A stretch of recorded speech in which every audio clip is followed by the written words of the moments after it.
Beginner's Guide to KVK 1 or Kingdom vs Kingdom 1.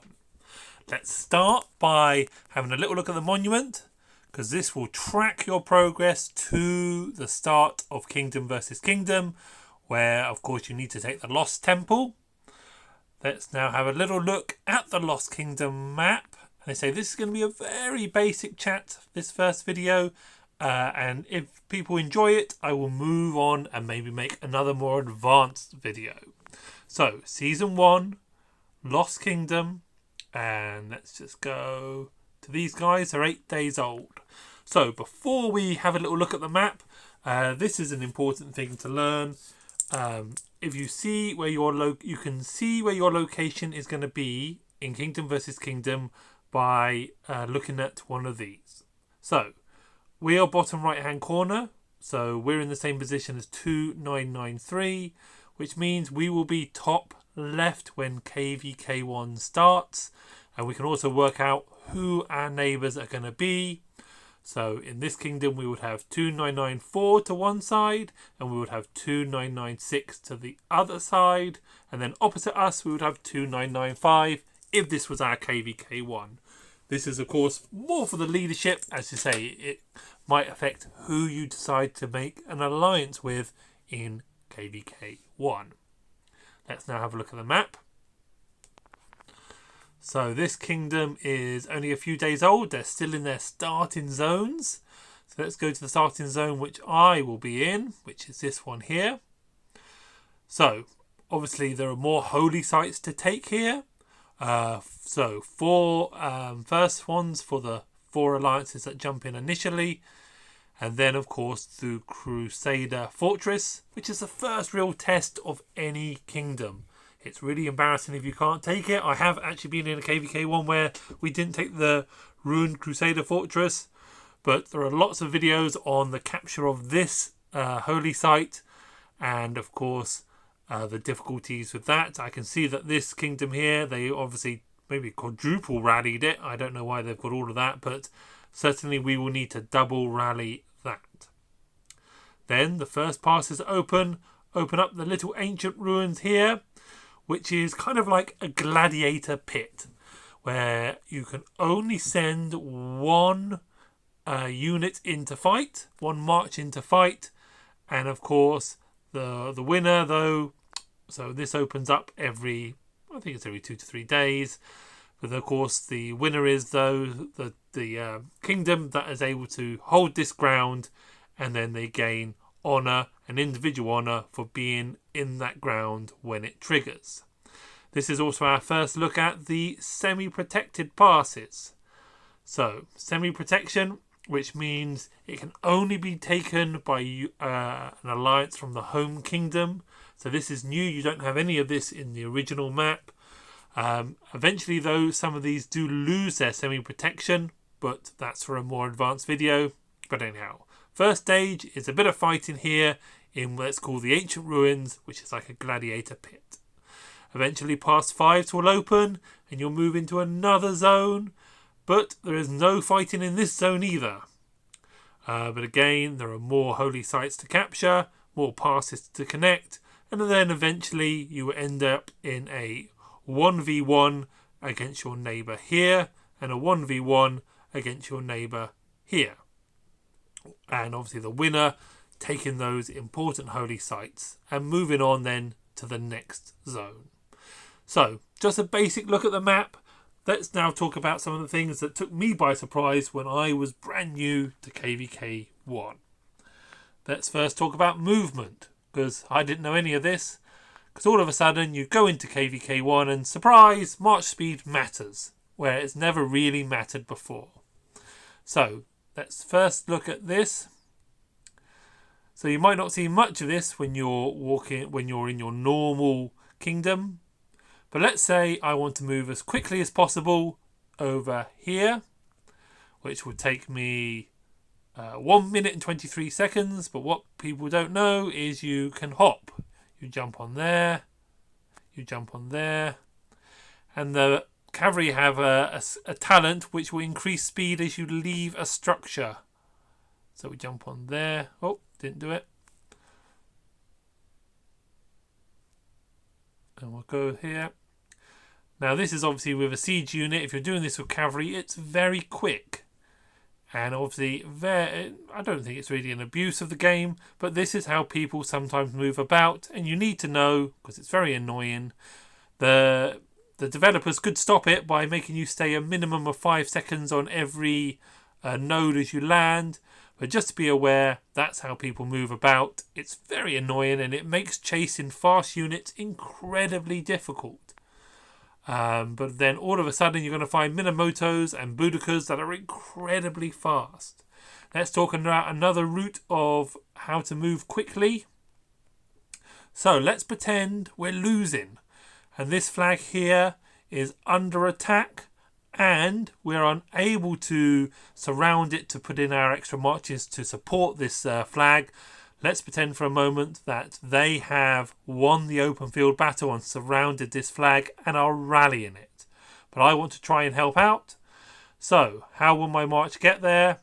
It has the city hop. So, into the city.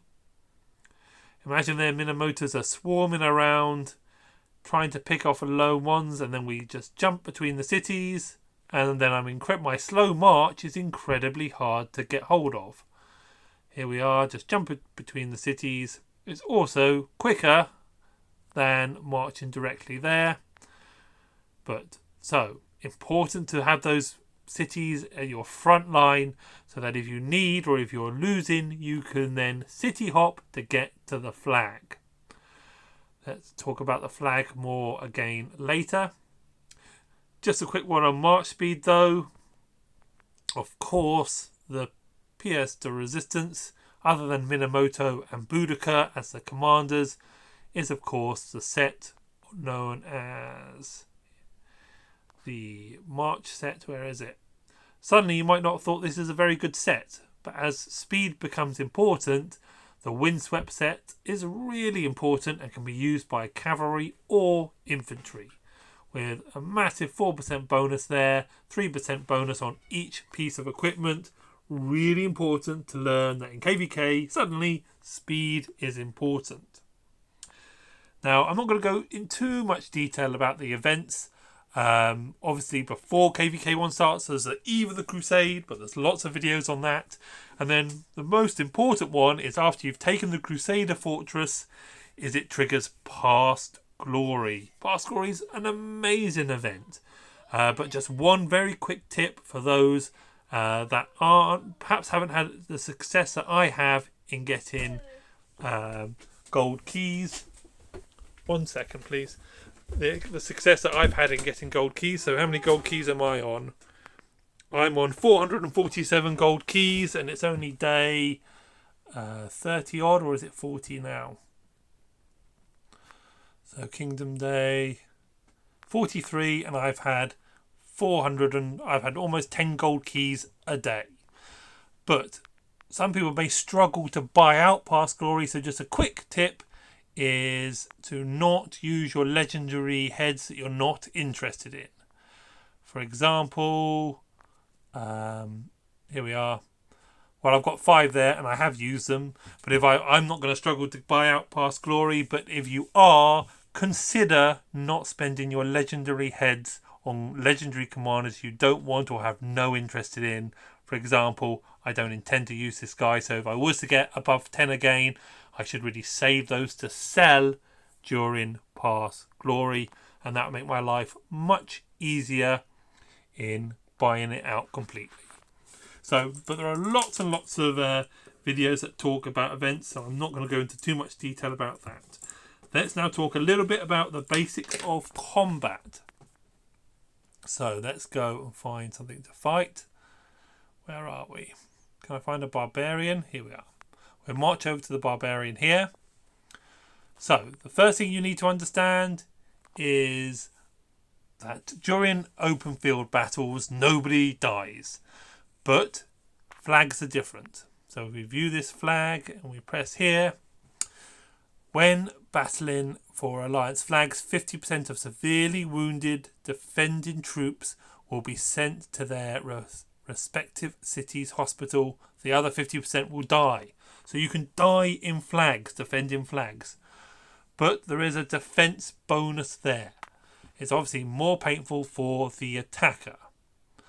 Now, let's attack this barbarian for a moment. So, you may not know this, but white damage makes more severely wounded, and in the case of a flag, kills more troops.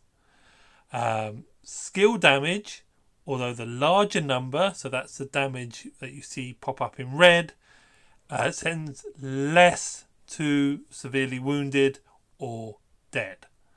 So that's where, if you, let's say you have the upper hand and you're defending this flag and you're not scared, you could use Martel, Richard, and you would cause the ultimate punishment, that you would be, of course, doing much more white damage than skill damage, and you would kill more troops.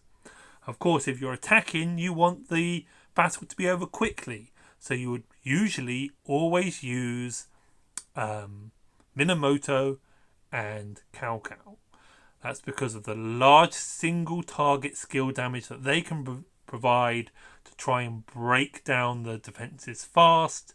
So, in general, Martel plus to defend, and in general, Minamoto to attack. There's lots more strategies around that, but that's just a general idea. Let's say you didn't have, you had lost the open field battle and you were attacking this flag. You're in danger that your rally will just be, will be swarmed. But what you can always think about is, instead of using Minamoto, who's not very good at dealing with swarms, you could use somebody like Martel, of course, who punishes people by increasing the counterattack damage to up to 30%, or this new commander, which you don't see much of. I haven't seen much of in action, but certainly a 10% chance to deal skill damage to the target when being attacked would be certainly anti-swarm like. So you will tend not to see many archers flags because the bulk of players will be infantry and the bulk of the players will be, of course, cavalry. In my experience, I really haven't seen much archers on KVK1, but maybe nearing the end you'll start to see some. Also, surprise, you probably not really thought much about this, but suddenly rage is going to be important. Let's go to Minamoto and have a look at rage generation. So Minamoto is obviously got the skill. Oh, I have to just pick someone with the skill talents. Where are they? Skill. Here we are. Minamoto has the skill talents. I don't have Minamoto, so I can't show you. But all of a sudden, you might think that a lot of these cavalry bonuses are going to be the best, but actually, you want to generate rage. So, feral nature is a rage generation, and then of course, rejuvenate is rage generation, and then burning blood is another 3 per. So 3 per talent point spent there. Rage is really important. If you usually have a duel or a battle and it only goes on for 40 seconds or 35 seconds or even a minute, rage is important, but it's not that important. But just imagine if this flag battle goes on for 25 minutes and there are 2 Minamotos fighting there, both with the same amount of rage generation, but one of them has this item here, which is a chance to reduce rage. Let's have a look at it. It's a trinket. Has this item here. Normal attacks can decrease the target's rage by 10 points. All of a sudden, over 25 minutes, if this was to proc on average every 10 seconds, it would be absolutely devastating to the results of that rally. That if they were evenly matched, but one of them had this item, Silent Trial, and the battle was to last for 10 minutes, 15 minutes, 20 minutes. I've even seen rallies. I've even seen past rallies that have lasted over an hour. And they say rage generation suddenly becomes incredibly important. But I say in a small battle, you proccing every 9 seconds and me proccing every 10 seconds might not seem important, but over time, it's ginormously important for the raid leaders.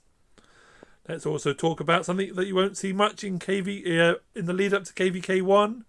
Let's imagine that this flag here is being rallied and we are defending it, and they have control of the open ground, but using these line of cities, we're also filling the flag to keep it up, and they're filling the rally, and it's not finishing. What you can do is counter rally the rally, where the raid leader selects on their attacking rally, and you set another five. It takes 5 minutes to set, but then you rally their rally to hopefully bring that down. It's also possible on passes and such like that if you have two alliances have connected the pass. I think we could show this in pass 1. Let's go to a pass 1 where we've got two alliances. Here we are. So let's say we have lost control of this pass 1. This alliance being LXA and the main alliance being us, which is now X57, could both rally the pass at the same time, which would be obviously brutal, especially to Minamoto's putting out huge amounts of skill damage to try and burst down the pass. So, a few things that you haven't seen before, just a bit of a beginner's guide. What I would also say, just a few general tips of teleporting. So all of a sudden, you're going to realise when you get into KVK1 that nobody told you, but territory teleports are fantastically important, because you cannot use targeted teleports when you're in KVK1. When you're on the KVK1 map, you can only use territory teleports and random teleports, which are a bit random, of course. You also need to have a little stock of random teleports, because it's the only way to get out of the Lost Kingdom and back to your kingdom should you have had a bad beating and want to come and rest up for a while. Those random teleports and those territory teleports are the important ones. So make sure you're using up your targeted teleports before KVK1 and save those territory teleports if you can, so that you have a nice mix. Also, something that you may not realise is going to come suddenly important is you're going to be much more interested in your alliance technology. So 2 whales that are both put in £20,000 are going to be pretty evenly matched, unless one is far more skilled than the other. And all of a sudden, the tech that you can provide, or that your alliance can provide, becomes important. Because you say there's no way of buying progress here. The alliance just has to work hard to progress this. So 5% attack, I say, doesn't matter in a 40-second battle, but in an hour-long battle at a pass, this 5% is going to be really important. But at the moment, I'm keying this alliance up so that we can have as many spots as possible for taking the Lost Kingdom. So, just a beginner's guide here, just a little bit of a chat, a few things to expect, especially those surprise things that you didn't know were going to be important until you got to KVK1. I hope this helps somebody. Let me just check over my notes. Movement, teleports, a little bit about events, combat. Oh, one more thing on combat. Again, the calculations behind combat are affected by tiers. For example, if a tier 4 troops are fighting tier 1 siege, for example, and put 40,000 of them are in the march, 40,000 will go to the hospital, because you are punished if you fight up a tier. That's why being tier 4 and fighting a tier 5 is so painful, because the tier 5, with the calculations of the combat, more will go into the hospital if you're fighting above the tier that you are. This is why taking Tier 3 into a battle which is going to be absolutely swarming with Tier 4 will be really painful. You'll be absolutely destroyed. Also to watch out that some commanders are considered soft. So, Ethelfled should be one of the best commanders to take into KVK1 in principle, but because she is not meta, because she is not infantry or cavalry, she's a soft target. She hasn't got the speed of the cavalry nor the toughness of the infantry, and it's very, very difficult to get good equipment at this stage for a leadership march. So if you're going to take Ethelfled, you need to hide her. You need to hide her behind Sun Tzu. Anyhow, that's all I've got for the moment. I hope this helps somebody. If you'd like another chapter on this, or a bit more information of some of the things I do during KVK1, then I'd be happy to make that video. Thanks for watching.